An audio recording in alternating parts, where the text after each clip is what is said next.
योग दर्शन की कक्षा में आप सभी का स्वागत है।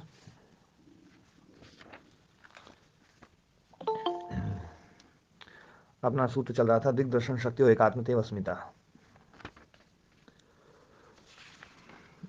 राहुल जी, आपके कल कुछ प्रश्न थे। नमस्ते महाराज जी। नमस्ते जी। हाँ महाराज जी, मैं हाँ मैं ये पूछ रहा था कि जैसे ईश्वर प्रणिधान है, तो ईश्वर जैसे आपने बताया था कि कर्माशय के हिसाब से भोग मिलता है। कर्माशय हमको भोग देता है कोई भी।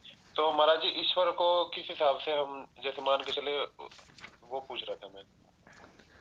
देखो, एक बात मैं बता दूं स्पष्ट रूप से, जब मैं कर्माशय की प्रबलता के बारे में बात करता हूं तो कई बार आर्य समाज से जुड़े हुए लोग, हाँ जी, ओम जी, इस प्रश्न के बाद पूछते हैं स्वामी। हाँ जी, तो मैं पूछूं? नहीं, अभी मैं एक बार उनके प्रश्न का उत्तर दे दूं। जी जी जी, ठीक है। तो जब मैं कर्माशय की बात करता हूं तो कई बार जो है आर्य समाज से जुड़े हुए कई लोग ऐसा सोचते हैं कि महाराज जी, एक तो ईश्वर के अस्तित्व जो है ना, उसकी ईश्वर की आवश्यकता महसूस नहीं करते हैं, एक बात। दूसरी बात, उन कई लोग ये भी झूठा प्रचार करवाते हैं कि भैया जो है ना, महाराज जी नास्तिकता की तरफ ले जा रहे हैं लोगों को। तो मैं कुछ प्रश्न आप लोगों से करूंगा, उस पर आप लोग जो है ना विचार करें। जो मैंने कर्म के लेकर के, कर्मफल को लेकर के जो बात रखी है, यदि उसमें ईश्वर कुछ परिवर्तन करता हो तो बात बिल्कुल ठीक है कि मेरी बात गलत है, क्योंकि ईश्वर उसमें परिवर्तन करता है। कर्म के फल को वो चाहे तो जैसा दे, वैसी इच्छा उसकी अनुसार चलेगी। वो एक नियम में बंधा हुआ है और वो उसमें बिल्कुल भी परिवर्तन नहीं करता है। यदि ये मान्यता है तो हमें कर्मफल जो है ना, जो स्वरूप जो मैंने बताया है, फिर तो बात वो की वही रह गई। यदि ईश्वर उसमें कुछ करता ही नहीं है, ना तो कुछ घटाता है ना बढ़ाता है, यदि ईश्वर उसमें कुछ घटाए या ईश्वर उसमें कुछ बढ़ाए, तब तो ठीक है, मेरी बात गलत है। लेकिन यदि ईश्वर कुछ घटाता नहीं है, बढ़ाता नहीं है, तो फिर तो बात मेरी सही है। हाँ, इसमें व्यवस्थापक की आवश्यकता तो अवश्य रहेगी, और इस बात को मैं हमेशा बोलता हूँ कि देखो, बिना व्यवस्थापक के व्यवस्था नहीं चलेगी। एक नियंता आवश्यक है, क्योंकि यदि मेरे चित्त ने कोई पाप किया है और वही चित्त जो है ना उसका फल लेना चाह रहा है, तो उसका फल लेने के लिए जब वो है ना उसका गलत फल मिलेगा तो वो ले नहीं ले। तो इसलिए ईश्वर की आवश्यकता तो रहेगी रहेगी। इसलिए हमारे सारे के सारे दर्शन, छः के छः दर्शन जो है ना, वो ईश्वर विश्वासी दर्शन है, ईश्वर की मान्यता को मानने वाले हैं, इसलिए इनको आस्तिक दर्शन कहा जाता है। राहुल जी। महाराज जी, जैसे कुछ कर्मों के फल जैसे ईश्वर भी देते हैं, इसका अर्थ ये हुआ। देखो, यदि कुछ कर्मों के फल ईश्वर देते हैं तो फिर तो सारे कर्मों के फल ईश्वर देंगे। यदि कुछ के अच्छा। देते हैं तो सारे के वही देंगे, और यदि कुछ के नहीं देते हैं तो फिर कुछ को दिलाने की जरूरत क्या है। चलो आप बताओ मुझे, कुछ तो ईश्वर दे दे और कुछ दूसरे दे दे, तो फिर है ना, ये तो बड़ा मामला गड़बड़ हो गया। ये तो एक अवैज्ञानिक दृष्टिकोण हो गया। समझे? हाँ ओम जी। समझे लोगों की समझ है। जैसे स्पष्ट किया है, लोग अच्छी तरह से समझ नहीं पा रहे। नहीं नहीं, समझ तो नहीं वो, पर देखो क्या है, एक ये प्रश्न तो बिल्कुल बार बार खड़ा होता ही है, क्योंकि पहले जो उन्होंने मान रखा है ना कि सारे कर्मफल जो है वो ईश्वर जो है, जो जरूरी है वो तो ईश्वर ही देता है। कुछ तो अपने को खुद मिल जाते हैं, कुछ ईश्वर देता है। जब आप कर रहे हो तो उसका फल तो आपको ही मिलेगा ना। वो हाँ, तो नियत आगे फल में गड़बड़ी ना हो जाए। बस बस। हाँ जी, राहुल जी, आपका प्रश्न क्लियर हुआ या नहीं हुआ अभी? हाँ ठीक है महाराज जी। हाँ हाँ जी, ब्रजेंद्र जी। स्वामी जी, हाँ जी। स्वामी जी, मैंने सूची बना ली है। अच्छा। कम उपयोगी वस्तुओं को मैंने उसमें रखा है जो मेरी नहीं है, हम्म। और उपयोगी वस्तुओं को दूसरी तरफ रखा है। जी जी। धीरे धीरे हमें इस सूची में उन वस्तुओं को शामिल करते जाना है जो उपयोगी हैं, उनको शामिल करते जाना है, और जो उपयोगी नहीं है, मेरापन इसमें नहीं है, उस सूची को बढ़ाते जाना है। हम्म। अब इसका स्वामी जी मतलब ये हो गया एक कि हमारी जो मेरी वस्तुएं हैं, हम्म। जिनमें मेरापन है, हम्म। तो जो वस्तुएं मेरी नहीं है, तो इसका मतलब जो वस्तुएं मेरी हैं इसका अभाव नहीं है। फिर से बोलिए, जो मेरी नहीं है। जी, इसका अर्थ तो ये हुआ, मतलब यह कि जो वस्तुएं मेरी हैं उसका अभाव नहीं। हम्म। जैसे अमित्र, अहिंसा, हम्म। अमित्र मित्र का अभाव नहीं, हम्म। अहिंसा हिंसा का अभाव नहीं। तो ये सूची हमारी बढ़ती जाए अंततः हम जो हमारे घर मकान पत्नी पुत्र आदि इनके प्रति भी अपनेपन का भाव समाप्त हो जाएगा, तो हमारे लिए वसुधैव कुटुंबकम हो जाएगा। लेकिन जो वस्तुएं हमारी सूची बनी, जो वस्तुएं मेरी हैं और मेरी नहीं है, इनके बीच सीमा रेखा तो तय है, ये सीमा रेखा भी उस समय समाप्त हो जाएगी। हाँ, मैं अब एक तरह से बताता हूँ आपकी बात को। देखो, एक तो जो आपने जो अभाव और अविद्या और है ना, अविद्या को और अमित्र को बात कह करके जो ना बात बोली है कि जो मेरी है उसका अभाव नहीं है, तो अभाव तो किसी का भी नहीं है, और यदि दूसरों का अभाव है तो आपकी चीज का भी अभाव है। वो प्रश्न तो सबके साथ एक जैसा ही लगेगा, चाहे मेरी है या मेरी नहीं है। अभाव यदि है तो सबका है, अभाव नहीं है तो सबका नहीं है। अच्छा, मेरी जो चीजें हैं, यदि आपने कुछ चीजें जो मेरी नहीं है, जो मैं नहीं है, उसमें डाल दी है, लेकिन उपयोगिता आने पर उसको फिर अपन मैं बोल दें या मेरा बोल दें, तो फिर ये सूची कभी भी नहीं बन पाएगी, ये ऐसी कैसी चलती रहेगी। आपने जिस जिस वस्तु को आपने इस सूची से हटा दिया, फिर वो कितनी उपयोगी हो उसका उपयोग लीजिए, लेकिन उसको मेरा मत बनाइए कभी, अब है ना। तो ही तो ये सूची छोटी होगी, नहीं तो ये छोटी कैसे होगी, है ना। ये तो बढ़ती रहेगी, फिर आज अपन ने छोटी कर ली है, कल को अपने को जरूरत पड़ी तो फिर तो बड़ी हो जाएगी, है। जैसे हमने एक पत्नी को अपना बना लिया, एक पत्नी को अपना बना लिया, यदि कोई व्यक्ति के नहीं दूसरे की उपयोगिता हो जाए तो दूसरी को बना ले, फिर तीसरी को बना ले, फिर तो वो तो मामला गड़बड़ हो जाएगा ना, फिर तो उसकी कोई सीमा नहीं रहेगी, है ना। जो जो अपनी है उसके बाद में जिसको अपन ने पराया बना लिया है कि भैया ये अपनी नहीं है, इसको मैं नहीं मानूंगा, तो वो चाहे कितनी उपयोगी हो फिर उसको मैं मत मानिए।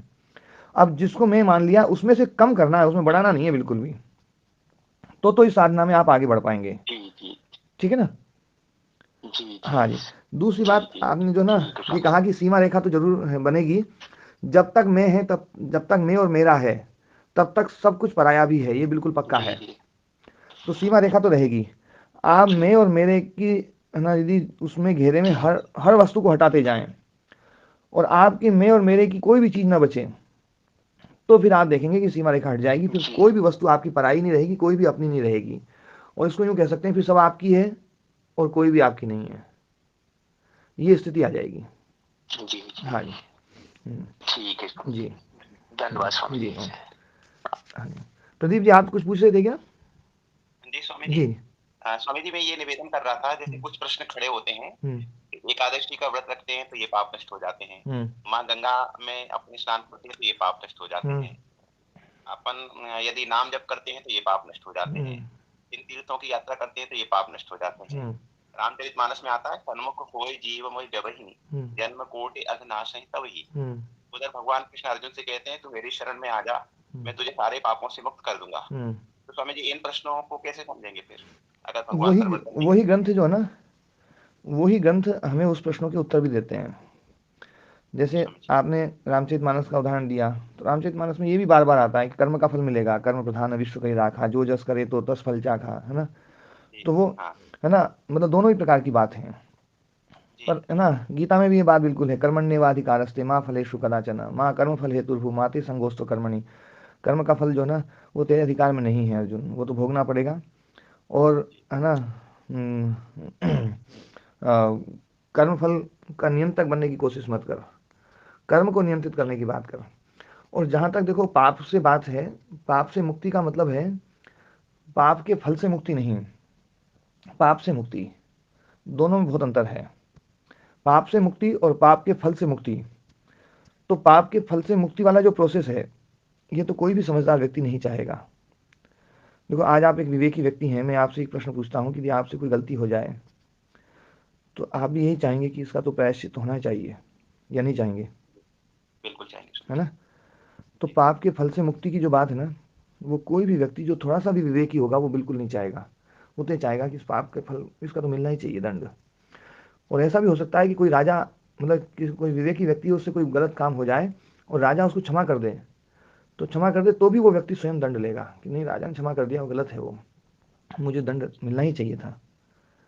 और यदि ये दंड मतलब फल, पाप के फल से यदि मुक्ति हो जाए तो फिर ये व्यवस्था बिल्कुल नहीं चलेगी। इस व्यवस्था को यदि चलाना है ना, तो हमें इस व्यवस्था में बस यही है कि जब तक सुधार ना हो तब तक दंड व्यवस्था जारी रहनी चाहिए। हाँ, सुधार हो गया उसके बाद में दंड की कोई आवश्यकता नहीं है। यदि पूर्ण रूप से व्यक्ति सुधर चुका है तो दंड की कोई आवश्यकता नहीं है। तो ये चीज़ है ना, ये ज्ञान की स्थिति में ही होगा। इसलिए ज्ञान जो है, विवेक ख्याति जो है, वो ही हर चीज़ को दग्ध बीज कर सकती है, बाकी और कोई उपाय नहीं है जो दग्ध बीज कर दे। वैसे स्वामी जी, अजामिल वाली कथा है, तो अजामिल का प्रारंभिक जीवन निश्चित रूप से वेद और शास्त्रों के अनुरूप रहा था। कालांतर में वो वैश्यागमन वगैरह ये सब हुआ, और एक फिर अंत में केवल नाम लिया, वो भी लड़के का नाम लिया, भगवान की तरफ भाव नहीं था, और उसी में पार्षद आ गए और उसी में मोक्ष मिल गया। कैसे हो गया? देखो क्या है, हमारा जो इतिहास है, क्योंकि आप इतिहास के विद्यार्थी रहे हैं, तो मैं आज इतिहास की एक थोड़ी सी है ना, जो है ना, वो बताता हूँ इतिहास का स्वरूप क्या है। धर्मार्थ काम मोक्षाणाम उपदेश समन्वितम इति वृत्तम कथायुक्तम इतिहासम प्रचक्षते।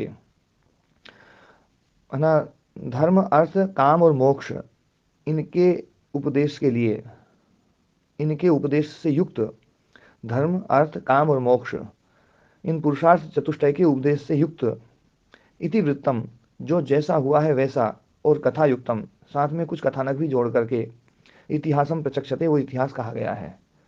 आप कोई भी प्राचीन इतिहास उठा करके देखेंगे तो इसमें ये दोनों चीज़ें आपको जरूर मिलेंगी, इतिवृत्त भी मिलेगा और कथायुक्त भी मिलेगा। जो इतिवृत्त है वो है ना बिल्कुल वैसा का वैसा हुआ है, ये बिल्कुल पक्का है। जो कथायुक्त है उसमें क्या होता है, दो चीज़ें हैं। जिस चीज़ की बुराई की जाती है वो छोड़ने के लिए है, और जिस चीज़ की बड़ाई की जाती है वो धारण करने के लिए है। जैसे हम बच्चों को है ना, बच्चों को शुरू में सुनाते थे कथाएं, तो बोले गडरिया था, वो भेड़ चराने जाता था, गांव वालों ने कहा भैया तुझे भेड़िया आ जाए तो तू चिल्ला देना, है ना। तो वो भेड़ बकरी चराता था। एक दिन उसने सोचा कि भैया जो है ना, एक बार देखो सरी कि जो है मैं चिल्लाऊँ गांव वाले आते हैं कि नहीं आते हैं। तो वो है ना भेड़िया आया नहीं, उसने पहले चिल्ला दिया। गांव वाले भागे लाठी डंडा लेकर के, देखा वहाँ कोई भेड़िया नहीं था। गाँव वालों ने कहा बोले भैया देखो ऐसे झूठ मत चिल्लाना, नहीं तो दिक्कत होगी आगे। उसने फिर भी दूसरी बार भी सोचा कि पता नहीं फिर आए कि नहीं आए, 2-3 बार ऐसा कर दिया। एक दिन अचानक से भेड़िया आ गया। भेड़िया आ गया तो वो चिल्लाया तो गांव का कोई व्यक्ति नहीं आया, और भेड़िया उसकी बकरियों को खा करके चला गया, मार करके चला गया। अब ये जो है ना, ये कथा है। इस कथा से हम बच्चों के भीतर एक बात डालना चाहते हैं कि जिस चीज़ की हम बुराई करना चाह रहे हैं, झूठ की बुराई करना चाह रहे हैं, तो वो बताना चाहते हैं कि झूठ मत बोलो। और जिन चीज़ों की बड़ाई करते हैं कि भैया सत्य बोलने का लाभ होता है, तो उस चीज़ को हम प्रेरित करते हैं। तो ये जो है ना, ये जो कथाएं हैं, इन कथाओं का सार बस इतना ही है कि है ना, जप करना चाहिए, जप अच्छा है, जप का बड़ा महात्म्य है। लेकिन वो महात्म्य जितना कथा में बताया है उतना ही है, ये गलत है। हर झूठ का परिणाम यही होगा कि है ना, जो है ना, जो गडरी के साथ हुआ ऐसा संभव नहीं है।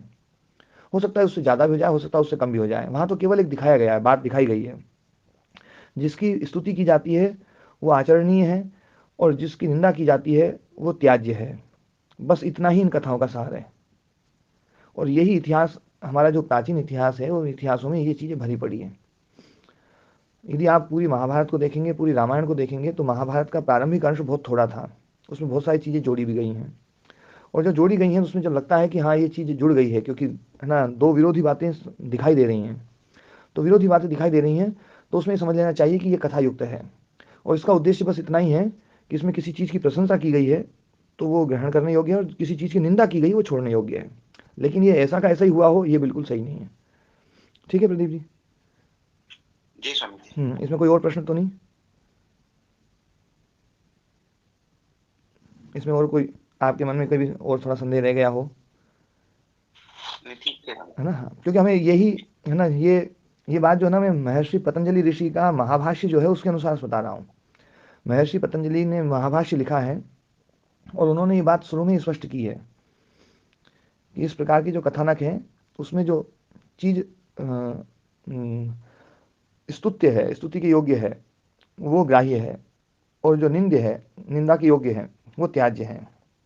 इस अंश में महाभारत। हाँ ओम जी। ये महाभाष्य कोई और शास्त्र है क्या? हाँ, महाभाष्य एक बहुत बड़ा शास्त्र है। हकीकत तो ये है कि महाभाष्य के सामने सब फेल है। मतलब महाभाष्य जो है ना, वैसे तो हर शास्त्र की अपनी एक महिमा है। ये मैं बात जो बोल रहा हूँ कि महाभाष्य के सामने सब फेल हैं, ये इसलिए बोल रहा हूँ कि महाभाष्य वास्तव में बहुत अच्छा है, बस इतने अर्थ में है ना। तो महाभाष्य जो है ना, ये सारे तो भाष्य हैं, व्यास भाष्य, प्रशस्तपाद भाष्य, है ना, शाबर भाष्य या वेदांत भाष्य, शंकराचार्य का शांकर भाष्य, ये सब भाष्य हैं। हाँ जी। ओम जी। महाभाष्य में किसी का इंटरफेयर नहीं है ना। ठीक है महाराज जी। पर वो है बहुत बड़ा, पर इतना अद्भुत है वो ग्रंथ कि उसको यदि एक गडरिया सुनेगा, एक किसान सुनेगा, एक दार्शनिक सुनेगा, एक वैज्ञानिक सुनेगा, और एक है ना जो है ना अध्यापक सुनेगा, एक सैनिक सुनेगा, सब जितने लोग सुनेंगे ना सबको समझ में आएगा और अपने अपने हिसाब से समझ में आएगा। ऐसा गजब का ग्रंथ है वो, इतना अद्भुत ग्रंथ है वो व्याकरण का ग्रंथ, शब्द शास्त्र का ग्रंथ है। व्याकरण का ग्रंथ है, हाँ, व्याकरण का ग्रंथ होते हुए भी वो बड़ा दार्शनिक ग्रंथ है। मतलब वो इतना अद्भुत ग्रंथ है कि उस ग्रंथ ने मतलब जब से उसका मतलब निर्माण हुआ तब से लेकर के अब तक वो इन सब भाष्यों के ऊपर जो है ना विराजमान है। तो वो स्वामी जी अष्टाध्यायी को आधार बना के लिखा गया है, अष्टाध्यायी को आधार बना के लिखा गया है, पाणिनि की जो अष्टाध्यायी। वास्तव में वो जो है ना अष्टाध्यायी को आधार बना करके नहीं लिखा गया है, वो आचार्य वररुचि के वार्तिकों के ऊपर लिखा गया है वो। हाँ, वार्तिकों के ऊपर ही लिखा गया है, कोई भी भाष्य सूत्रों के ऊपर नहीं होता है। हम लोगों के लिए जो प्रश्न आता है ना, ये पतंजलि का महाभाष्य किससे संबंधित है, तो उसमें उत्तर होता है पाणिनि के अष्टाध्यायी पर लिखा है। हाँ, वो क्योंकि है ना जो है ना शुरू में यही बोला जाएगा, लेकिन वास्तविकता में देखा जाए ना तो वो ग्रंथ है ना उसके ऊपर नहीं है। देखो मैं एक प्रक्रिया बताता हूँ। सबसे पहले होता है सूत्र, हर शास्त्र में यही प्रक्रिया है, यही प्रोसेस है। तो पहले होते हैं सूत्र, जो सूत्र हैं उन सूत्रों का के ऊपर होती है फिर वृत्ति, सूत्रों के ऊपर होती है वृत्ति। वृत्ति का मतलब है जो सूत्रों के अर्थ को खोल दे, है ना, परार्थाभिधानम वृत्ति जो है ना ये कहा जाता है, दूसरे के अर्थ को खोल दे। जैसे अभी अपन बोलते हैं ना अभिधावृत्ति, लक्षणावृत्ति, व्यंजनावृत्ति, वो क्या है, शब्द को अर्थ के साथ में जोड़ने वाली, शब्द के अर्थ को खोलने वाली, वो वृत्ति है। तो सूत्रों के अर्थ को खोलने वाली उन्हीं को वृत्ति ग्रंथ कहते हैं। उसमें पदच्छेद, विभक्ति, समास, अर्थ, उदाहरण, ये सब चीज होती है। तो वो है वृत्ति। और वृत्ति के ऊपर लिखे जाते हैं फिर वार्तिक, क्योंकि वृत्ति में कुछ कमियां रह गई, मतलब सूत्रों में कुछ चीज ऐसी है जो संकलन पूरा नहीं हो पाया, तो उन संकलनों को फिर से जोड़ने के लिए उस वृत्ति के ऊपर वार्तिक लिखे जाते हैं। और वार्तिकों के ऊपर होता है भाष्य, और भाष्य के ऊपर होती हैं टीकाएं, और टीकाओं के ऊपर होती हैं टिप्पणियां। ये है प्रोसेस। बड़ा डिटेल है, बहुत अच्छा है। हाँ, बहुत डिटेल। महाराज हम कहाँ खड़े हैं अभी अपन जो है अपन तो बिना शास्त्रों की टीका टिप्पणी वाले आदमी हैं। कुछ लेना नहीं, कुछ देना नहीं, कुछ पता नहीं। मैं एक बार बंबई में गया था, बंबई में गया था तो एक आर्य समाज में मैं गया था प्रवचन के लिए। ये बात है सन 2008 की। उस समय मैं व्याकरण पढ़ाता था, व्याकरण पढ़ाने वालों में बहुत ही मेरा नाम भी था। जो अच्छे अच्छे व्याकरण पढ़ाने वाले लोग थे वो लोग ये बोला करते थे कि वो है ना ब्रह्मचारी जो है ना बहुत ही अद्भुत विद्वान है और बहुत जो है ना जबरदस्त है ना उसकी पकड़ है, ऐसा सब लोग बोलते थे। यहाँ तक कि आचार्य प्रद्युम्न महाराज जी भी खूब बोलते थे। तो जो है वो वहाँ में गया तो वहाँ पर एक व्यक्ति जो है, मेरे साथ दो विद्यार्थी थे, तो वो आए हुए थे, वो भी आर्य समाज में। तो वो भी अपने आप में ना बड़ी उम्र, थोड़ी बड़ी उम्र के थे, तो विद्वान बन करके आए थे। तो उन्होंने मेरे दोनों विद्यार्थियों को अष्टाध्यायी को लेकर के 1 घंटे से ज़्यादा उपदेश दिया था, और खूब बताते रहे अष्टाध्यायी को ऐसे पढ़ो, अष्टाध्यायी को ऐसे पढ़ो, अष्टाध्यायी को यूँ पढ़ना चाहिए, अष्टाध्यायी को यूँ पढ़ना चाहिए, वो है क्या, वो तो तुरंत याद हो जाएगी, तुरंत ये हो जाएगा, अष्टाध्यायी है क्या। और है ना 1 घंटे तक उपदेश देने के बाद में फिर उन्होंने ये बताया, मतलब ये ना जो है बोले अष्टाध्यायी तो आप है ना 8-10 दिन में याद कर सकते हो, कोई बहुत बड़ी बात थोड़ी है, कितने सूत्र होंगे उसमें, है ना। तो मैंने कहा नहीं, सूत्र तो बहुत है, 8-10 दिन में तो नहीं होगी। तो बोले उसमें मतलब है ना सूत्र होते कैसे हैं उसमें। तो मैंने एक सूत्र बोला, बोले अच्छा ऐसे सूत्र हैं, तो फिर तो ना 10-15 दिन में हो जाती होगी। मन की नहीं, 10-15 दिन में भी नहीं होगी। तो बोले उसमें कुछ लेसन होते होंगे क्या, मतलब उसमें क्या है ना जो ना। मन की हाँ उसमें अध्याय होते हैं। तो बोले कितने अध्याय होते हैं। मन की उसमें 8 अध्याय होते हैं, इसलिए उसका नाम अष्टाध्यायी है। मतलब उस व्यक्ति को ये नहीं पता था कि अष्टाध्यायी में अध्याय कितने हैं, और वो व्यक्ति 1 घंटे उपदेश दे दिया, 1 घंटे उसने उपदेश दिया अष्टाध्यायी के बारे में। राम कुमार जी, ऐसी स्थिति अपनी है। समझ गया महाराज जी, पाकिस्तान जाना पड़ेगा माने। ओथा चना बाजे घना, समझे? हाँ, ओथा चने बाजे घना। तो क्या है, हमारे यहाँ उपदेश देने वाले लोग जो है ना, वो चीज़ों को यदि पढ़ लेना तो वास्तव में वो या तो उपदेश देना बंद कर देंगे या फिर वो उपदेश सही हो जाएगा। और ये बात जो है, इस बात को रामकुमार जी से अच्छा कोई नहीं समझ सकता, क्योंकि अब ये समझने लग गए हैं, लोगों को जो उपदेश देने वाले लोग हैं उनको भी समझने लग गए हैं कि वास्तव में वो लोग है ना जो है कितना पढ़े हैं, वो पढ़ते भी हैं या नहीं पढ़ते हैं। तो अपन जो है अपने सूत्र पे चलते हैं। दिग्दर्शन शक्ति और एकात्मतेव अस्मिता, ये सूत्र जो है ना कि दृक शक्ति और दर्शन शक्ति, इसकी जो एकात्मता है, और एकात्मता के कारण से ही वृत्ति सारूप्य अवस्था घटित होती है। और ये एकात्मता अनादि है, अविद्याकृत है। अविद्या क्योंकि अनादि है, तो अविद्या के कारण से ये सारे क्लेश अनादि हैं। इन क्लेशों का मूल अविद्या है, अविद्या अनादि है, और इसलिए ये अनादि है। क्लेशों के कारण से कर्म है, कर्म के कारण से विपाक है, विपाकों के कारण से आशय है, इसलिए ये पूरा जो क्रम है वो अनादि है। इसमें अविद्या को नष्ट कर दिया तो ये आगे का पूरा क्रम समाप्त हो जाएगा। बस इतनी ही बात है। तो ये दृक शक्ति और दर्शन शक्ति की एकात्मता, जो है ना वृत्ति सारूप्य अवस्था, ये है ना समाप्त होनी चाहिए। वृत्ति सारूप्य अवस्था समाप्त हो जाए, यही समाधि है, यही योग है। अगला सूत्र, सुखानुशयी राग। अब राग के बारे में बता रहे हैं। मैंने राग और द्वेष के बारे में थोड़ी चर्चा पहले करी थी कि राग जो है, जो हम गुणों को, दुर्गुणों को नहीं देख पाते हैं, ये राग है। और जो दोषों को नहीं देख पाते हैं, ये द्वेष है। ये जो व्याख्या है, ये व्याख्या मतलब एक व्यावहारिक व्याख्या मैंने करी है।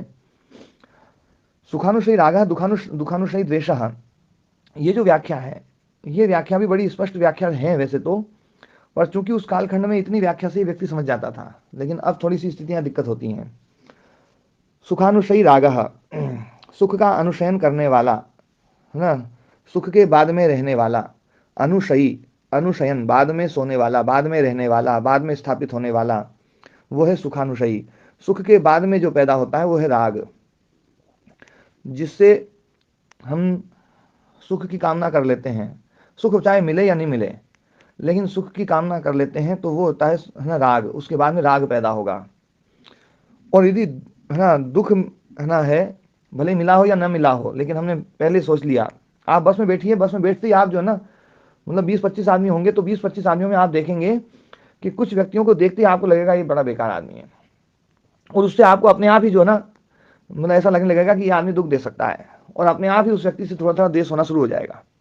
और ऐसे बहुत सारे आदमी हैं होंगे जिनको देखते ही आपको लगेगा यार ये आदमी मजेदार होगा, ये बढ़िया रहेगा, और उससे अपने आप ही जो है ना थोड़ा सा राग होने लगता है। मतलब बिना कोई मतलब के उन्होंने कोई सुख नहीं दिया, उन्होंने कोई दुख नहीं दिया, लेकिन हमारी कल्पना में हमने जो है ना सुख और दुख की कल्पना करी, और उससे ही हम राग और द्वेष से जुड़ जाते हैं। ऐसा होता है या नहीं होता है? ऐसा ही होता है महाराज जी, ऐसा होता है, हाँ, है ना। तो ये जो सुख और दुख की जो बात है ना, कि हम अपनी या तो कल्पना से भी कर लेते हैं, और कई बार सामान्य रूप से साक्षात रूप से मिलता भी है। तो ये दोनों ही चीजों को लेकर के यहाँ पर बात कही गई है। तो सुख का अनुशयन करने वाला होता है राग, है ना। और अनुशय का अर्थ जो है ना, कई बार जो है ना, जो सुख के बाद में आए ऐसा जो संस्कार है वो राग है। ये भी व्याख्या की जाती है, पर वो व्याख्या जो है ना इतनी वो नहीं, पर ये सुख के बाद में आए वो राग है, ये ज्यादा अच्छे से संगत वो बनता है। और दुख का अनुशयन करने वाला, दुख के बाद में जो आता है वो द्वेष है। अब इसका व्यास भाष्य पढ़ते हैं। सुखाभिज्ञस्य सुखानुस्मृति पूर्वः सुखे तत्साधने वा यो गर्धः तृष्णा लोभः स रागः इति। सुखाभिज्ञस्य, सुख का अनुभव करने वाला जो व्यक्ति है उसका, सुखानुस्मृति पूर्वः, सुख की अनुस्मृति पूर्व में है जिसके, ऐसा। सुखे तत्साधने वा, सुख में या सुख का जो साधन है उसमें जो गर्धा है, गर्धा मतलब उसकी जो अभिकांक्षा है, उसको प्राप्त करने की जो इच्छा है, या तृष्णा है, या जो लोभ है, वो राग है। गर्धा मतलब जो है अभिलाषा बोलते हैं, वो घना, गर्धा शब्द से ही गृधा शब्द बनता है। माँ गृधा कश्यचित् धनम, ये वाक्य तो खूब सुना ही होगा आप लोगों ने। माँ, है ना, तो माँ गृधा कश्य स्वित धनम, किसी के धन की इच्छा मत करो, अभिलाषा मत करो। तो वही है, यहाँ पर भी गर्द है। तो सुखाभिजस्य, जो सुख का अनुभव करने वाले व्यक्ति की जो अभिलाषा है, वो अभिलाषा कैसी है? सुखानुस्मृति पूर्व है, सुख की अनुस्मृति पूर्व में है जिसके, ऐसी वो अभिलाषा है। वो किसमें है? सुख में या सुख के साधनों में। जो अभिलाषा, जो तृष्णा, जो लोभ है, वो राग है। और दुखानुशयी द्वेष, और जो दुखाभिज्य है ना, दुख का अनुभव जिसने कर लिया है, उसका जो उसके जो प्रतीक है, देखो इस दुखाभिज्यस्य ये वाक्य, और आगे प्रतीक मन्यु जिघांसा क्रोध, ये इसका संबंध दुखाभिज्यस्य से लगेगा कि दुखाभिज्य, जो दुख का जिसने अनुभव किया है, ऐसे व्यक्ति का जो प्रतीक है, प्रतीक मतलब प्रतिघात करने की जो इच्छा है, मन्यु है जो मानसिक क्षोभ है, मन्यु शब्द यहाँ पर सात्विक अर्थ में नहीं है, मन्यु मतलब मानसिक क्षोभ, जिघांसा जो हनन करने की इच्छा है, हिंसा करने की इच्छा है, जो क्रोध है, वो द्वेष है। और वो कैसा होता है? दुखानुस्मृति पूर्व, दुख की अनुस्मृति पूर्व में है जिसके, ऐसा वो होता है। और वो किस में होता है? दुख में या दुख के साधनों में। देखो पूरी लाइन समझ में आई? दुखाभिजस्य प्रतिघ मन्यु जिघांसा क्रोध स द्वेष, और स क्रोध या स द्वेष कीदृश, तो बोले दुखानुस्मृति पूर्व, दुख की अनुस्मृति है पूर्व में जिसके, ऐसा वो क्रोध है। और वो किसमें है? कस्मिन, तो दुख है ना, दुखे तत्साधने वा, दुख में या उसके साधनों में वो होता है, वो है ना, उस प्रकार का जो द्वेष है, जो क्रोध है, वही द्वेष है। ध्यान देने वाली बात है, एक होता है कारण और एक होता है कार्य। कारण और कार्य दोनों में अंतर है। हाँ महाराज जी, है दोनों, है ना, लेकिन कई बार कारण को ही कार्य बना देते हैं, कई बार कारण को ही कार्य बना देते हैं। होता है या नहीं होता ऐसा? ज्यादातर यही होता है महाराज जी। जैसे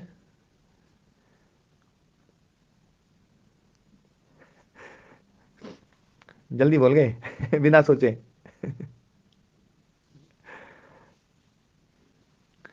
कारण को कार्य कैसे बना देते हैं? आप ही बताएंगे महाराज जी। देखो कारण को कार्य ऐसे बना लेते हैं हम, जैसे जल जो है वो जीवन का कारण है या नहीं है?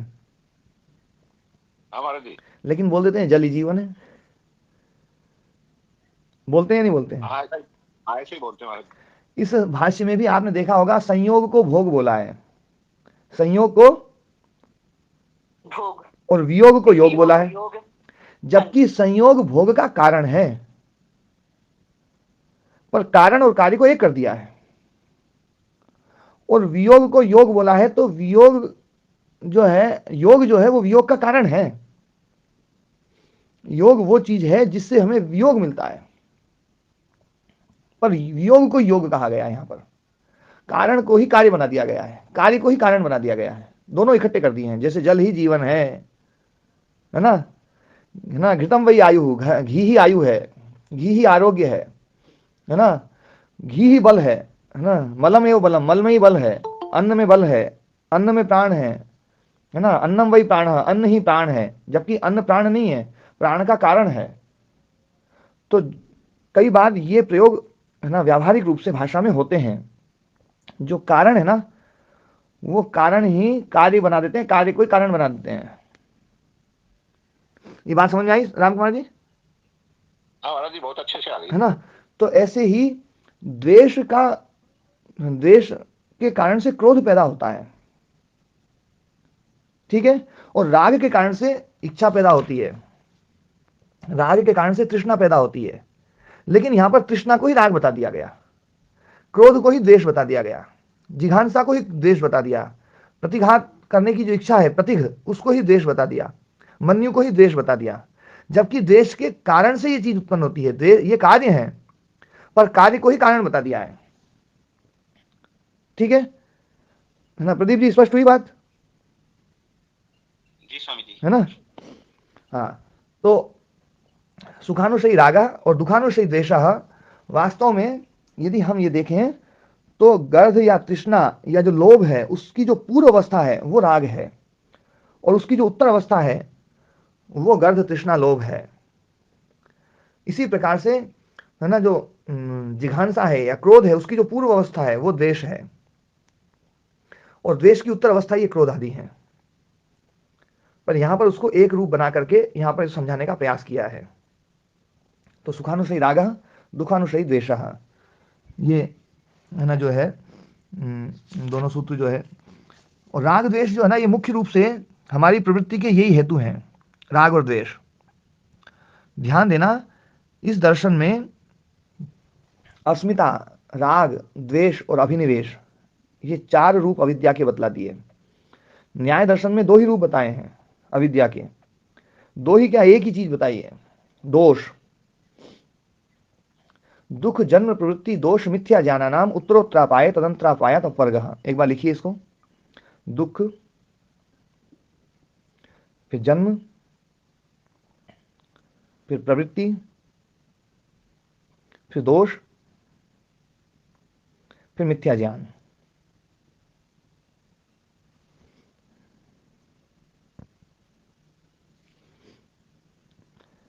समझी क्या है? ये क्या है? दुख जन्म हाँ, प्रवृत्ति दोष मिथ्या ज्ञान। ये 5 चीज लिख ली? हाँ जी, लिख लीजिए। न्याय दर्शन का ये दूसरा सूत्र है। अच्छा जी। दुख जन्म प्रवृत्ति दोष मिथ्या ज्ञाना नाम उत्तरोत्तरापाय तदंतरापाय अपवर्ग। सूत्र लिखना हो तो सूत्र भी लिख लीजिए। दुख जन्म प्रवृत्ति दोष मिथ्या ज्ञाना नाम, इनको सबको इकट्ठा कर दीजिए, और मिथ्या ज्ञाना नाम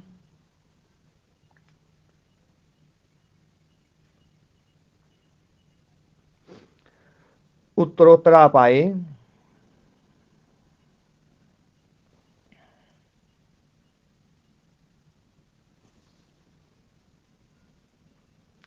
तदंतरापायात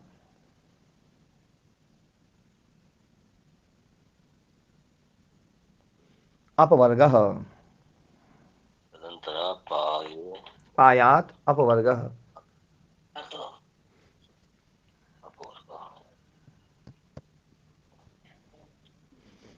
ठीक है, अब इसको समझिए।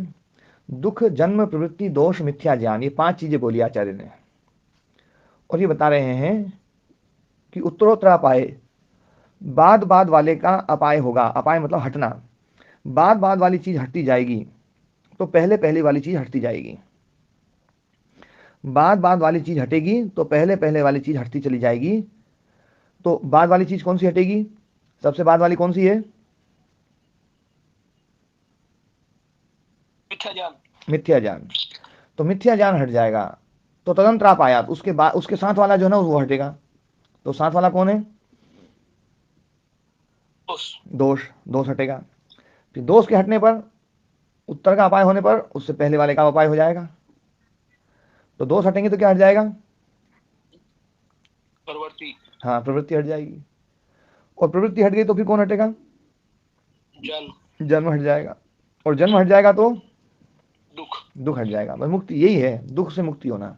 कोई सुख की प्राप्ति वाला मैटर नहीं है वहां पर भी। ये सुख की प्राप्ति वाला मैटर तो कहीं पर भी नहीं है। तो दुख जन्म प्रवृत्ति दोष मिथ्या ज्ञान, मिथ्या ज्ञान हटेगा तो दोष हट जाएंगे। दोष क्या है? तो वहां पर बताएं, राग और द्वेष दोष हैं। राग और द्वेष, वहां अस्मिता और अभिनिवेश, इनको भी राग और द्वेष में जोड़ लिया है ना। तो राग और द्वेष जो है, हमारे हर कर्म का जो हेतु बनता है वो राग और द्वेष बनते हैं। हमारी प्रवृत्ति का हेतु राग द्वेष है। ध्यान देना, बाद वाला हटेगा तो पहले वाला हट जाएगा। क्यों? क्योंकि पहले वाला बाद वाले के कारण है। पहले वाला किसके कारण से है? बाद वाले हाँ, दुख किस कारण से है? जन्म के कारण। हाँ, और जन्म किस कारण है? प्रवृत्ति के कारण। और प्रवृत्ति किस कारण है? दोष के कारण। दोष के कारण। और दोष किस कारण से है? मिथ्या ज्ञान के कारण। मिथ्या ज्ञान मूल है। मिथ्या ज्ञान किस कारण है? उसका कोई कारण नहीं है, इसलिए अविद्या है और वो अनादि है। अनादि है। वो देखो वहां पर भी जो ना मिथ्या ज्ञान का कोई कारण नहीं दिया, जबकि अपन तो मिथ्या ज्ञान को पैदा कर लेते हैं। मिथ्या ज्ञान पैदा हो जाता है बोले, है ना। वहां पर कोई पैदा वैदा नहीं है, वहां तो अनादि है वो। तो ध्यान देने वाली बात है, मिथ्या ज्ञान हटेगा तो दोष हटेंगे। दोष मतलब राग द्वेष। और राग द्वेष हट जाएंगे तो प्रवृत्ति हट जाएगी। प्रवृत्ति मतलब राग के कारण से प्रवृत्ति, द्वेष के कारण से निवृत्ति। तो प्रवृत्ति शब्द में दोनों ही है, प्रवृत्ति भी और निवृत्ति भी। मतलब कोई भी कर्म हमारा जो है, जो सकाम कर्म है, वो सब प्रवृत्ति है, क्योंकि निष्काम कर्म बिना राग द्वेष के होते हैं। सकाम कर्म जो होते हैं वो राग द्वेष से युक्त होते हैं। तो राग द्वेष हटेंगे तो प्रवृत्ति हटेगी, और प्रवृत्ति हटी तो जन्म हट जाएगा, क्योंकि प्रवृत्ति नहीं रही तो जन्म खत्म। जन्म तो प्रवृत्ति के लिए था, अब प्रवृत्ति नहीं रही तो जन्म खत्म, और जन्म खत्म तो दुख खत्म।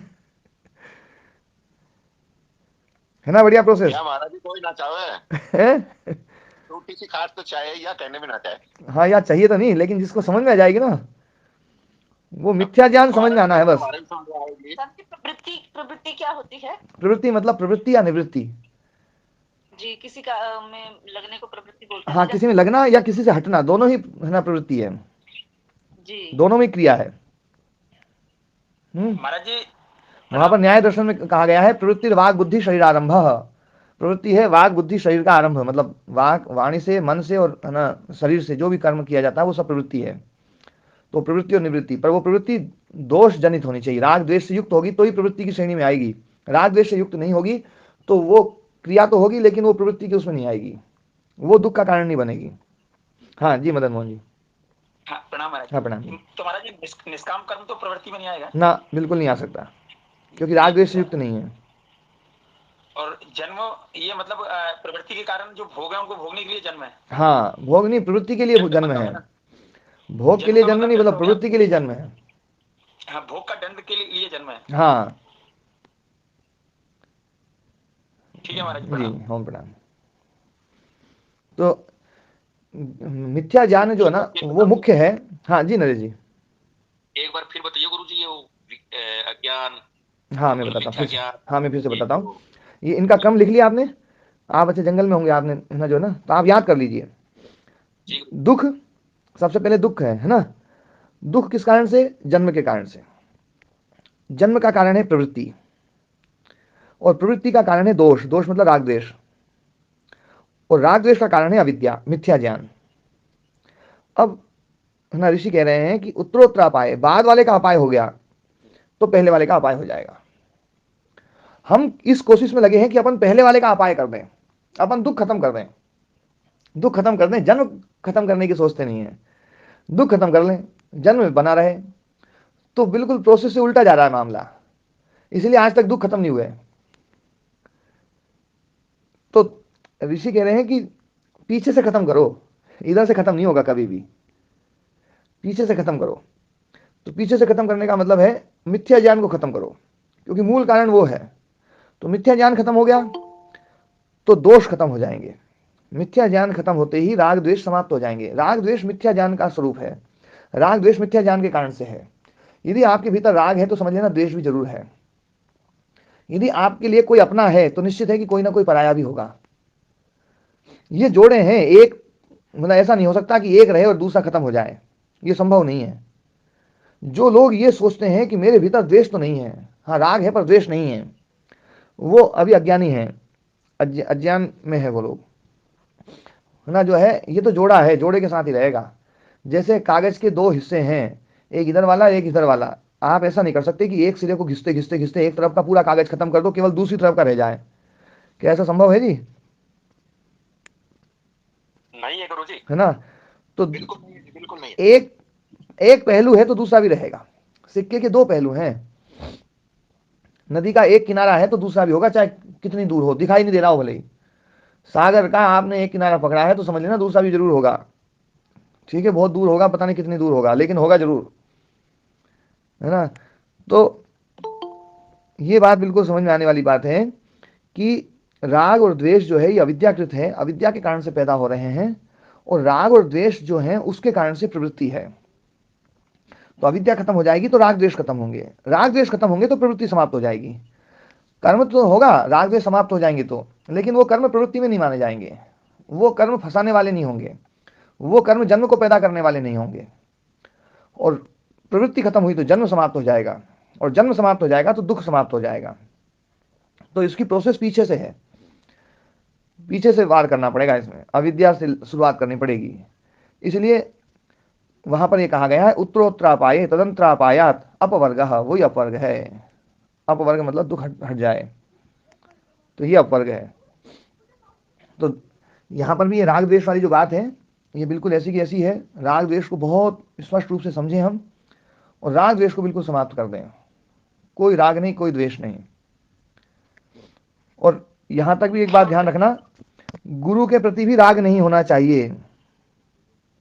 गुरु के प्रति भी यदि राग है, गुरु के प्रति भी राग है तो वो भी दुख का कारण बनेगा। इसलिए राग बिल्कुल नहीं होना चाहिए, राग और द्वेष बिल्कुल समाप्त हो जाए, है ना। मैं बहुत ज्यादा बार बार इस बात को बोलता हूं, मैं व्यक्तिवादी नहीं हूं, है ना। जो लोग ये मानते हैं ना यार हमारे गुरुजी हमारे गुरुजी, बिल्कुल है ना, जो है व्यक्तिवादी जो सोच है उससे ही जो है ना आग्रह बनते हैं, और व्यक्तिवादी सोच में ही व्यक्ति फंसता है। हो सकता है मेरी बातों में भी कुछ बातें ऐसी हों जो मेरे से आगे वाली बातें होंगी, उन बातों को भी आप लोग वहां तक पहुंचो, और जब वो वहां पर पहुंच जाओ तो इन बातों को छोड़ देना है। इसमें ये मत सोचना कि यार हमने गुरुजी ने तो ये बताई थी वही प्रामाणिक है ना। तो है ना, राग जो है वो राग हमें आग्रह में बांध देता है, राग बिल्कुल गलत है। और यदि एक व्यक्ति के सामने राग होगा तो निश्चित बात है आपका किसी न किसी के साथ द्वेष हो जाएगा, और जिसका राग हो गया है उसका द्वेष हो जाएगा। द्वेष जिसका हो गया है वो काम नहीं कर सकता समाज में। समाज में वही व्यक्ति काम कर सकता है जो द्वेष मुक्त है। द्वेष मुक्त व्यक्ति ही समाज को अपना बना सकता है। ये मैं समाज का जो काम करने वाले लोग हैं उनके लिए फार्मूला बता रहा हूं। हम तुरंत द्वेष में आ जाते हैं, उसने ऐसा बोल दिया, उसने ऐसा बोल दिया, उसने घंटी बजा ली, उसने मंदिर में पूजा कर ली, अरे उसने मूर्ति पूजा करता है वो तो, अरे वो तो ऐसा है, वो तो है ना पुराण को पढ़ता है, वो तो बहुत पौराणिक है, वो ऐसा है, वो तो फलाने देवता को मानता है, उस देवता को मानता है ना। वो जो मानता है उसका जो उस वर्तमान जो ज्ञान है उसके हिसाब से वो मानता है बेचारा। हमें उस ज्ञान से उसको ऊपर उठाना है। यदि उससे द्वेष करेंगे, उसकी बुराई करेंगे, तो उससे क्या फायदा होगा? उससे कोई फायदा नहीं है। इसलिए ध्यान रखें, है ना, जो है द्वेष रहित अवस्था में ही हम प्रचार कर सकते हैं, द्वेष रहित अवस्था में ही हम समाज का कल्याण कर सकते हैं। और महर्षि स्वामी दयानंद सरस्वती जी महाराज जी ने जो इतना काम किया वो इसीलिए किया क्योंकि राग द्वेष से बिल्कुल मुक्त थे। वो राग द्वेष रहित होकर के उन्होंने काम किया है। राग द्वेष वियुक्त स्तु विषयान निश्चरणात्मवश्य विधेय आत्मा प्रसादम अधिगच्छति प्रसादे सर्व दुःखानां हानिरस्यो विजायते प्रसन्न चेतसो ह्यासु बुद्धि पर्यवतिष्ठते। ये गीता का श्लोक सुनाया मैंने। राग द्वेष युक्त होकर के, है ना, जो है सबसे पहली सीढ़ी यहीं से है, राग द्वेष को समाप्त करना। राग द्वेष समाप्त हो जाएंगे तो जीवन एकदम ऐसा लगेगा बिल्कुल सरल सा, एकदम ऐसा लगेगा स्वाभाविक सा। बहुत मतलब इस राग द्वेष रहित जीवन का जो है ना जो जो अनुभूति है वो जिसको एक बार हो जाएगी ना वो फिर इसको नहीं छोड़ेगा। राग द्वेष से युक्त जो है ना जीवन है उसमें कभी उत्साह आता है, कभी गुस्सा आता है, कभी है ना जो ना बड़ा मजा आया, आज तो उसको हराया मैंने, आज उसको ये सही कर आया, आज ये कर आया, ये सब होता है। महर्षि स्वामी दयानंद सरस्वती जी महाराज जी जो है शास्त्रार्थ भी करते थे, सब कुछ करते थे, लेकिन वो यूं नहीं कहते थे भैया यार मैं तो अरे मजा आ गया, आज तो सही कर दिया मैंने, है ना, क्योंकि राग द्वेष नहीं था। तो राग द्वेष रहित होकर के कार्य किया जाए। राग द्वेष बहुत, राग की बड़ी महिमा है, द्वेष की बड़ी महिमा है। राग जो है वो दोषों को दिखने नहीं देता है, द्वेष की बड़ी महिमा है, वो गुणों को नहीं दिखने देता है। तो इसलिए राग द्वेष से युक्त रहित हो जाएंगे तो हम गुण और दोष देख लेंगे। पौराणिकों में भी बहुत जो है गुण है, और अपने में भी बहुत दुर्गुण है, अपनों में भी बहुत दुर्गुण है। तो अपने में और अपनों में दुर्गुण भी देख लेना चाहिए। वो द्वेष समाप्त, राग समाप्त होगा तभी दिखेंगे। और दूसरों में जिनको हम पराया मानते हैं उसके भी उनके भी गुण देख लेने चाहिए। वो तभी संभव होगा जब द्वेष समाप्त हो जाएगा। ठीक है, इन दो सूत्रों में कोई किसी का प्रश्न हो तो पूछ सकते हैं।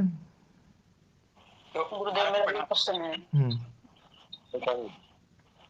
हाँ जी, हाँ जी, नमस्ते जी। ओम स्वामी प्रणाम। हाँ प्रणाम, एक एक करके पूछेंगे। गुरुजी मैं पूछ लूं? हाँ पूछिए। हाँ जी गुरुदेव मेरा ये प्रश्न है, जैसे अपने धर्म के प्रति दृढ़ता जो होती है उसको राग थोड़ी बोलेंगे गुरुदेव? नहीं, दृढ़ता है ना जो है ना वो राग नहीं है, वो तो है ना जो है मतलब वो एक विशेष गुण माना गया है।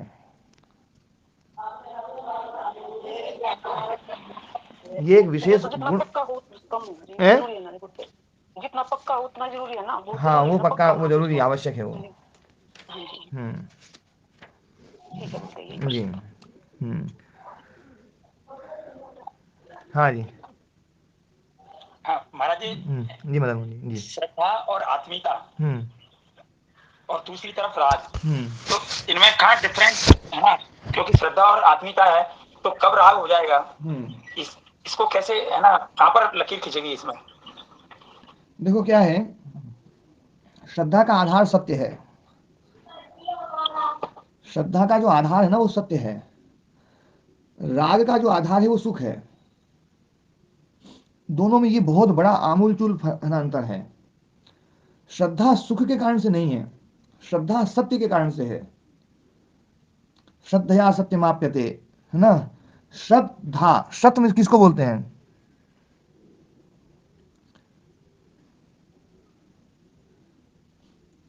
हाँ, कोई जानता है सत्य किसको बोलते हैं?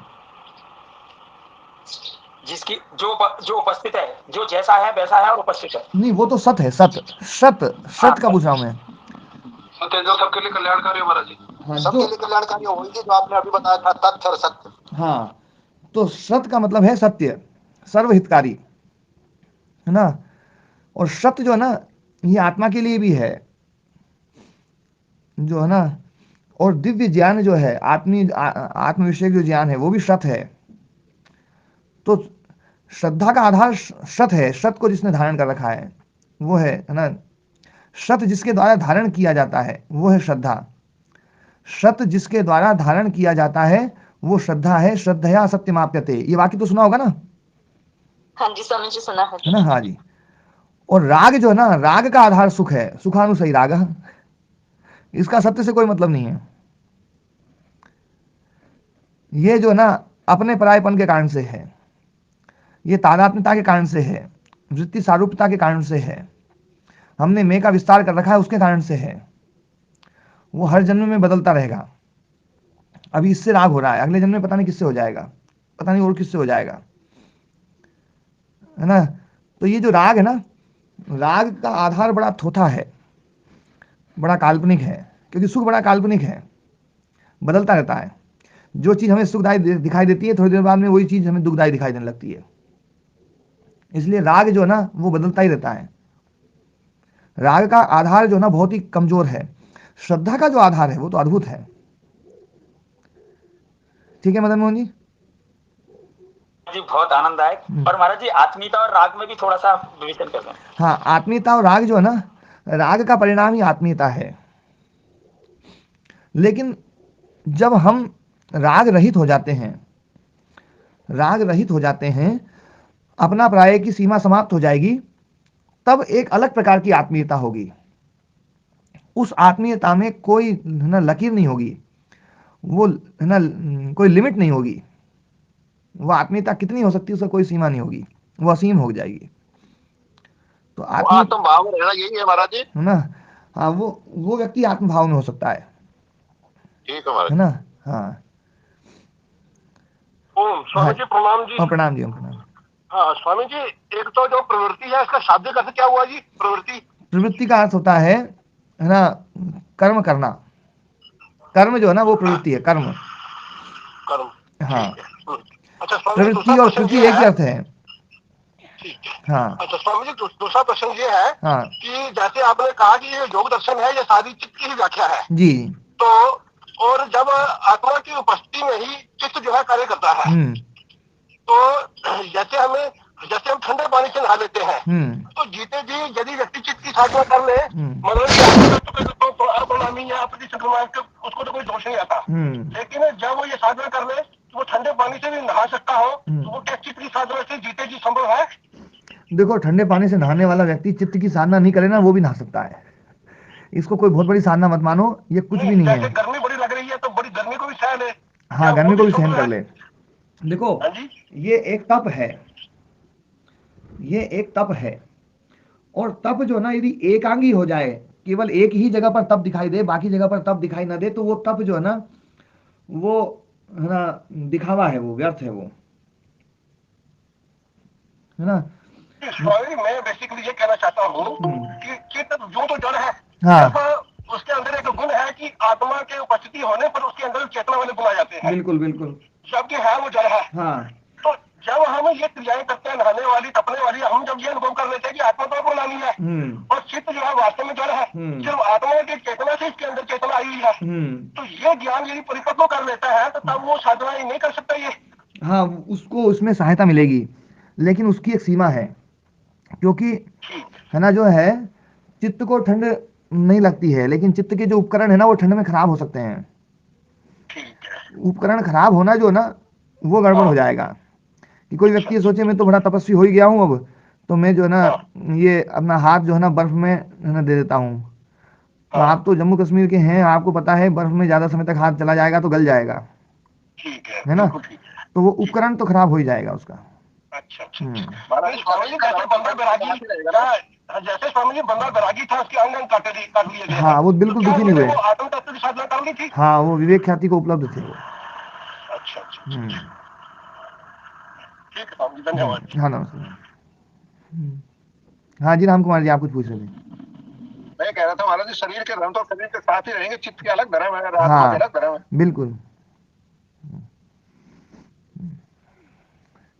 और तो कोई प्रश्न नहीं आज पार्ट में है?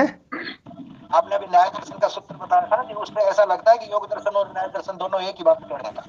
हाँ, अंत तो करता बहुत सारी चीजें जो ना वो तो लगभग 99% जो ना एक ही रहती हैं। कुछ चीजें ऐसी होती हैं जो उनके कुछ सिद्धांत ऐसे हैं, वो उस ढंग से समझाना चाहते हैं, उनका दृष्टिकोण है वो। जैसे वो 16 तत्वों पर चर्चा करते हैं, जैसे अपन ने जो ना चर्चा कर रहे हैं वो किन चीजों पे कर रहे हैं? चित्त है, अहंकार है, पंच तन्मात्राएं हैं, है ना, और एकादश इंद्रियां हैं, पंच महाभूत हैं। वो चर्चा करते हैं प्रमाण, प्रमेय, संशय, प्रयोजन, दृष्टांत, सिद्धांत, अवयव, तर्क, निर्णय, वाद, जल्प, वितंडा, हेत्वाभास, छल, जाति, निग्रह स्थान, तत्व ज्ञान, है ना, इनका तत्व ज्ञान हो। तो ये 16 पदार्थ हैं, इसलिए उसको बोलते हैं षोडशी विद्या। न्याय दर्शन जो है वो षोडशी विद्या है, 16 पदार्थों का विवेचन उसमें किया गया है। मिथ्या ज्ञान का मतलब है उल्टा ज्ञान। हाँ, मिथ्या ज्ञान मतलब विपरीत ज्ञान, अविद्या।